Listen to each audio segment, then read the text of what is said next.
बाबांनी आपल्या हाडाच्या मणी रक्ताच्या पाणी करून जीवाच्या कुठल्याही प्रकारचा ऊन वारा पाऊस याची पर्वा न करता बाबांनी जीवन आपल्या समाजासाठी अर्पण केलं. दादा मानव धर्मासाठी आपला जीव पूर्ण बाबांनी पूर्ण त्यागून दिला.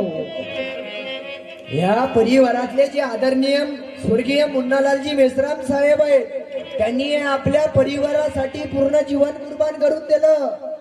परमेश्वरांना साथ दिली म्हणून दादा त्यांच्या जीवनही या मार्गात आल्याच्या नंतर वाढलेला होता. बरं सत्य आहे की नसते? आहे का नाही?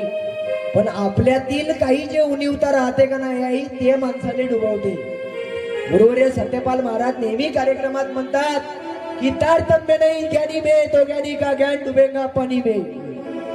जीवनामध्ये दादा तारतम्य पाहिजे. या मार्गात चुडलो तर नियमानं वागावंच लागल. नियमामध्ये भंग झाला तर जीवनात परमेश्वर साथ देणार नाही. देईल का हो परमेश्वर? म्हणजे काय परमेश्वर काही बाजारच्या भाजीपाला आहे का? आहे का? नाही. राष्ट्रसंत तुकडोजी महाराज की माणूस द्या माझ्या माणूस द्या. भीक मागितली राष्ट्रसंतांनी कशासाठी? माणूस भेटला पाहिजे म्हणून. मी नेहमी कार्यक्रमात फिरतो दादा तर सांगतो, किसी को कुरान पढ़कर ईमान न मिला, किसी को गुरु ग्रंथ पढ़कर सतनाम न मिला, अबे उस बंदे को आसमान में जाके क्या भगवान मिलेगा, जिसको धरती में इंसान न मिला, इंसान न मिला.